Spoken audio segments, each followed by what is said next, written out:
Assalamualaikum warahmatullahi wabarakatuh. Perkenalkan kami dari kelompok 3 dari Paralel 1 dengan kita akan menjelaskan untuk sistem navigasi dan rekomendasi rute distribusi.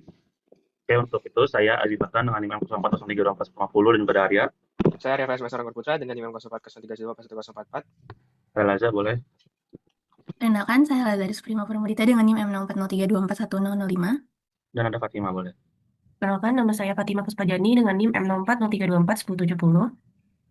Oke, untuk latar belakang pertama, kita ingin mengelola jaringan distribusi karena untuk meningkatkan efisiensi yang lumayan tinggi, yaitu untuk kebutuhan sistem transportasi. Dan juga ada kompleksitas masalah untuk peningkatan jumlah lokasi dan rute untuk membuat data sulit dikelola. Lalu ada urgensi struktur data, karena kita harus memilih struktur data yang tepat buat karena kalau kurang tepat itu nanti akan menyebabkan penurunan efisiensi. Dan juga latar belakang selanjutnya adalah kita ingin membandingkan antara dua representasi graf, yaitu ada adjacency matrix dan juga ada adjacency list. Nah, untuk urusan masalah yang pertama, bagaimana cara memodelkan hubungan antar lokasi dalam jaringan distribusi dan representasi. Lalu ada bagaimana mengimplementasikan struktur datanya, lalu ada apakah sistem yang dikembangkan ini mampu untuk mengelola data yang untuk yang kita insert, kita hapus, dan atau kita search gitu. Untuk tujuannya yang pastinya ini akan menjawab perumusan masalah di awal, memudahkan hubungan antar lokasi, lalu ada mengimplementasikan struktur data yang tepat, lalu untuk mengembangkan apakah nanti yang sebelumnya ini mampu untuk insert, delete, dan search gitu. Untuk landasan teorinya kita memakai teori graf, ada simpul, sisi, dan juga bobot. Ini akan merepresentasikan masing-masing, bisa dibaca di sini. Lalu untuk alur data penyimpanannya, data dimasukkan ke file CSV. Lalu juga kita menyimpan datanya ini menggunakan dua metode, yaitu adjacency list dan juga adjacency matrix. Nah, untuk operasi utamanya, tadi udah disebutin insert data untuk memasukkan data, search data buat mencari data, delete juga untuk menghapus datanya, dan juga ada print pada saat kita ingin menunjukkan outputnya gitu.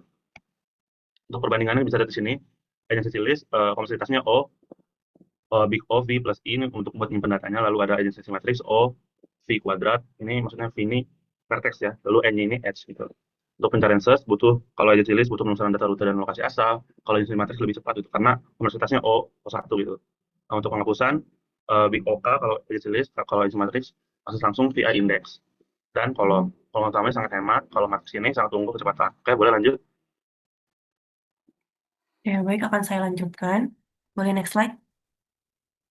Oke, jadi di slide ini arsitektur program dibagi menjadi 3 komponen utama, input, pemrosesan, dan output. Untuk komponen input membaca data dari lokasi CSV, rute CSV, dan dataset di IMACS melalui fungsi pada utils H. Dan komponen pemrosesan mengolah data menggunakan struktur graph dengan pilihannya agency list atau agency matrix, selalu menyediakan menu operasi seperti insert, search, delete, update, print dataset, ganti struktur data, dan keluar. Untuk komponen output menampilkan hasil pencarian, status operasi, representasi graf, serta waktu eksekusi menggunakan performance timer. Next slide. Nah, data dimodelkan sebagai graf dengan lokasi sebagai simpul dan rute sebagai sisinya. Untuk lokasi disimpan dalam struk lokasi, sedangkan rute disimpan dalam struk rute yang memuat asal, tujuan, dan jarak. Untuk implementasi adjacency list menggunakan unordered map dan vektor rute sehingga lebih hemat memori karena hanya menyimpan rute yang tersedia. Untuk adjacency matrix menggunakan matriks 2 dimensi matriks rute yang membutuhkan memori lebih besar tetapi lebih cepat untuk pencarian rute langsung melalui indeks baris dan kolom. Next slide. Untuk algoritma utama programnya sendiri terbagi menjadi 3 mode. Mode CLI digunakan melalui terminal untuk menjalankan operasi insert, search, update, delete, dan print. Untuk mode web server menjalankan layanan lokal melalui localhost agar data dan hasil program dapat ditampilkan melalui antarmuka web. Untuk yang terakhir, mode benchmark digunakan untuk menguji performa adjacency list dan adjacency matrix pada beberapa ukuran dataset, lalu mengekspor hasilnya ke file benchmark result JSON. Lanjut. Untuk implementasi dibuat menggunakan C++ dengan 2 struktur utama, adjacency list memakai unordered map dan vektor sehingga memorinya bertambah secara dinamis sesuai dengan rute yang masuk. Untuk adjacency matrix memakai matriks 2 dimensi dengan nilai minus 1 sebagai penanda rutenya kosong. Untuk optimasi dilakukan menggunakan pass by reference atau cost reference dan find pada adjacency list serta lokasi ke indeks dan indeks ke lokasi pada adjacency matrix. Next slide. Kemudian program menggunakan strategi preloading ke RAM, yaitu data dibaca sekali di awal dengan std if stream, lalu disimpan ke memori agar pencarian rute lebih cepat. File CSV dibaca melalui load lokasi dan load rute, kemudian diproses menggunakan std string stream dengan koma sebagai pemisahnya. Untuk dataset di IMACS berformat GR, program hanya mengambil mengambil baris berawalan huruf A sebagai rutenya, dan pembacaan dibatasi dengan limit edges agar penggunaan memorinya tetap aman. Next slide. Kemudian program dibagi menjadi beberapa modul agar kodenya itu lebih rapi dan mudah dikembangkan. Untuk main C++ ini berperan sebagai driver utama yang mengatur alur program, menu, dan pemilihan struktur datanya. Untuk modul inti menggunakan konsep OOP dengan kelas terpisah untuk adjacency list dan adjacency matrix. Utils H digunakan untuk membaca file CSV atau di IMSIS, kemudian mengukur waktu eksekusi dan memantau penggunaan RAM. Modul jaringan menggunakan C++ HTTP yang sudah tertera di PPT untuk menjalankan server lokal serta menampilkan visualisasi graf di browser. Boleh dilanjut. Oke, sekarang saya akan melanjutkan. Boleh, next. Di mana kita bakal skenario stress testingnya adalah dengan skala ukuran dan datanya, di mana sumber dataset kami adalah dataset Dimas 9, yang ke-9, dataset Root Central, di mana dataset tersebut adalah merupakan dataset yang mempresentasikan dunia nyata dengan dataset jalan di US gitu, USA. Terusnya beban ujinya kami mulai dari 1000 hingga batas ekstrimnya itu adalah di 5 juta. Lalu variasinya adalah di mana dataset tersebut itu tidak langsung menampilkan lokasi-lokasinya gitu. Nah, jadinya kami menggunakan modulo untuk menggunakan lokasi-lokasinya, di mana gudang itu ada di Kelipatan 15, rumah itu ada di Kelipatan 3, dan tujuan itu sisanya lagi. Hal ini dilakukan agar setiap node itu memiliki namanya masing-masing. Terusnya mekanismenya adalah dengan insert menggunakan total durasi dengan fungsi, mungkin nanti ada di next-nya. Terusnya pemuatannya, terusnya search dan update dan delete dijalankan menggunakan scenario batch pressing, di mana memproses massal, jadi langsung diproses sekaligus. Lalu tujuannya adalah untuk mendapatkan rata-rata waktu operasi secara real untuk memungkinkan kompresi kecepatan 0 degree secara teoritis pada agency list dan 01 pada matriks. Next. Oke, waktu eksekusinya, oh ya di sini baru saya jelaskan di mana kami menggunakan eh, suatu fungsi bernama chrono, di mana fungsi ini tuh memiliki standarisasi error yang sangat kecil, di mana memiliki ketepatan yang sangat kecil, menghitung secara mikrodetik untuk menghitung selisih waktunya. Lalunya untuk konsumsi memorinya itu kami tidak menggunakan mungkin tipe datanya atau secara teoritis gitu, tapi kami menggunakan langsung dari sistem operasinya untuk membuktikan ini adalah berjalan secara real, di mana kami memanggil fungsi langsung dari Windows-nya untuk menghitung sebelum eh, sebelum ini dijalankan dan setelah ini dijalankan, sehingga menghasilkan total RAM yang benar-benar akurat gitu. Next. Oke, spesifikasinya adalah untuk menggunakan laptop dengan Intel Core i5 1250H dengan RAM 32 GB, lalu sistem operasinya adalah Windows 11, karena kami akan, ini merupakan kewajiban karena kami akan memanggil API Windows-nya yaitu SAP.H, dan dengan compiler-nya itu adalah C++. Lalu metodologi eksekusinya adalah kami menjalankan ini dengan otomatis, di mana ada fungsi yang tadi sudah dijelaskan adalah full benchmark, di mana dia bakal langsung naruh di JSON-nya. Isolasi sistemnya adalah kami sebelum menjalankan ini tuh kami meng-clear dulu background apps yang berat di Windows seperti browser dan yang lainnya gitu. Tujuannya adalah untuk agar tidak ada interupsi memori ataupun lainnya. Next. Oke, untuk hasil dan analisisnya bisa dilihat di saat jumlah EC masih 1000, memori pada agency list itu 0,23, tapi pada agency matrix itu 27,4. Hal ini membuktikan kalau pada teoritisnya agency list kan memiliki kompleksitas 0 V plus E ya, dimana tapi kalau agency matrix kan dari awal kan sudah 0 V kuadrat, dimana dia pasti ukurannya bakal dari segi memori pasti lebih besar daripada agency matrix gitu.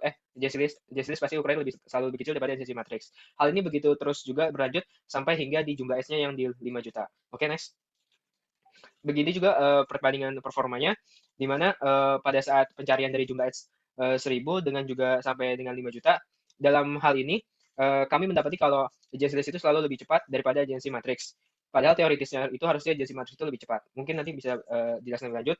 Nah, di sini di grafiknya itu kita bisa melihat kalau misalkan konsumsi memori di agency list itu dari awal itu sudah kecil di angka 0, tapi agency matrix itu sudah berada di angka antara 10.000 dan 100.000 gitu. Begitu juga dengan waktu eksekusinya, di mana agensi agensi matrix ini sudah lebih tinggi duluan lah daripada agensi listnya.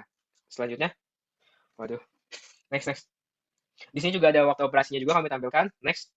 Oke, di fakta, boleh di sampingnya dulu. Nah, di sini agency list itu menjadi lebih cepat daripada agency matrix. Terusnya juga dari awal matrix juga harus 0 V kuadrat. Limitasinya adalah di mana matrix itu mengalami out of memory, di mana sudah tidak bisa dijalankan lagi pada 100.000 Hz. Lalu faktanya itu adalah Waktu penghapusannya itu bersaing ketat, di mana mekanismenya adalah matriks saja mengubah nilainya aja 0 instance, sementara list itu akan harus menggeser juga. Terusnya teorinya itu di mana matriks harusnya lebih cepat, tapi ini adalah list lebih cepat. Mungkin karena dataset yang kami gunakan itu adalah sparse graph, di mana dataset ini memiliki degree yang kecil. Karena kan Gensy list itu kan bergantung sekali dengan jumlah-jumlah tetangga yang ada di sampingnya gitu. Dimana pada saat ini adalah dataset yang aslinya itu adalah grafnya itu adalah lebih dikit gitu, 3 sampai 4 percabangan aja. Oke, next. Ini adalah Gensy list-nya, jadi bisa disimpulkan kalau Gensy list itu sangat hemat dan Gensy matrix sangat boros dan stabil juga sampai 5 juta, tapi kalau Gensy matrix sudah gagal out of memory di 100.000 US. Next. Oke, diskusi trade-off-nya berarti kondisi di sini secara teoritis mungkin Gensy matrix harusnya lebih menang, tapi pada saat dataset yang kami gunakan ini mempresentasikan dunia nyata, itu dataset Gensy list itu lebih cepat. Mungkin dataset Gensy matrix itu bisa lebih cepat kalau misalkan dia itu padat koneksi alias dense graph. Nah, tapi kan jalan di dunia nyata itu harusnya itu adalah sparse graph gitu. Nah, jadi kesimpulannya itu adalah struktur data Gensy list adalah yang paling mutlak untuk menyimpan data secara masif gitu dengan merepresentasikan dunia nyata. Next. Jadi selanjutnya akan dijelaskan mengenai kesimpulan dan rekomendasi. Nah, jadi ringkasan temuan utamanya itu bisa kita lihat bahwa untuk kompleksitas ruang itu, adjacency matrix itu notationnya itu big O V kuadrat, dan sementara adjacency list itu big O V tambah E. Jadi lebih baik untuk adjacency list. Nah, untuk batas datanya sendiri, adjacency matrix itu bisa sampai 1 juta node, dan dia tuh udah crash di sana. Sementara adjacency list itu bisa 20 juta plus rute. Nah, kecepatan aksesnya juga berbeda. Bisa dilihat di PowerPoint. Selanjutnya, struktur data paling optimal dan alasannya. Jadi, yang paling optimal itu adjacency list karena dia itu hemat RAM, karena hanya menyimpan edge yang benar-benar ada.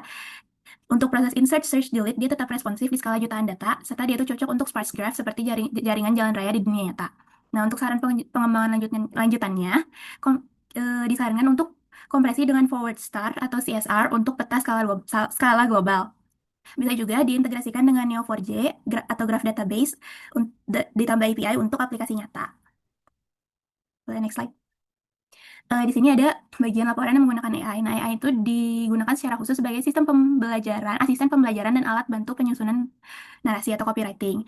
AI digunakan untuk penjabaran teori kompleks. Dia itu menjelaskan konsep komputasi tingkat lanjut secara struktur, seperti yang ada di sini. Nah, pengolahan datanya itu dia mengonversi data mentah menjadi paragraf analisis yang komprehensif dan deskriptif. Tujuan penggunaannya dia menyederhanakan penjelasan teknis. Boleh next slide. Nah, untuk penjelasan dari pemahaman penulis sendiri itu, penulis menguasai penuh alur logika C++ dan cara kerja struktur data. AI juga murni berfungsi sebagai asisten copywriting, sedangkan seluruh kode dirancang dan diuji secara mandiri oleh tim. Nah, penyebab crash atau matriks juga, penulis memahami bahwa alokasi statis Vicalivy memicu pemborosan eksponensial karena komputer dipaksa menyediakan RAM untuk jutaan rute kosong.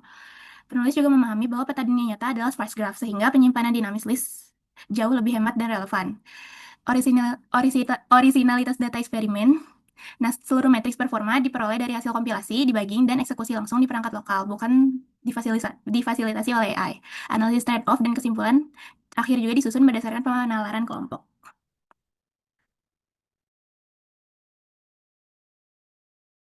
Oke, mungkin Langsung kita saja. lanjut ya ke demo produknya, demo hasil kita. Oke, harusnya udah kelihatan.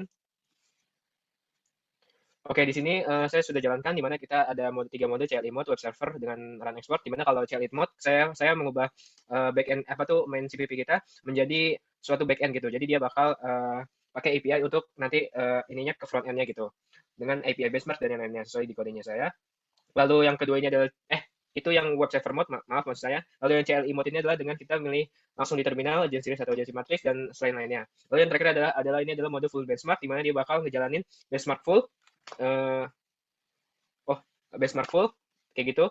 Nanti dia bakal masuk ke benchmark JSON ini, dimana ini yang sudah saya jalankan karena lumayan memakan waktu yang lama, jadi saya langsung skip aja dan saya sudah jalankan dan hasilnya ada seperti ini. Dan ini yang kami gunakan pada saat tadi kami menaruh datanya. Lalu yang web server itu bisa dilihat ini adalah web server yang sudah kita buat, dimana dia bisa langsung insert dengan ada UI-nya, lalu kita bisa langsung bandingin cepat. 5K itu makan datasetnya berapa MS dengan RAM-nya segini, terus juga ada Gensy matrix juga mulai dari 1K.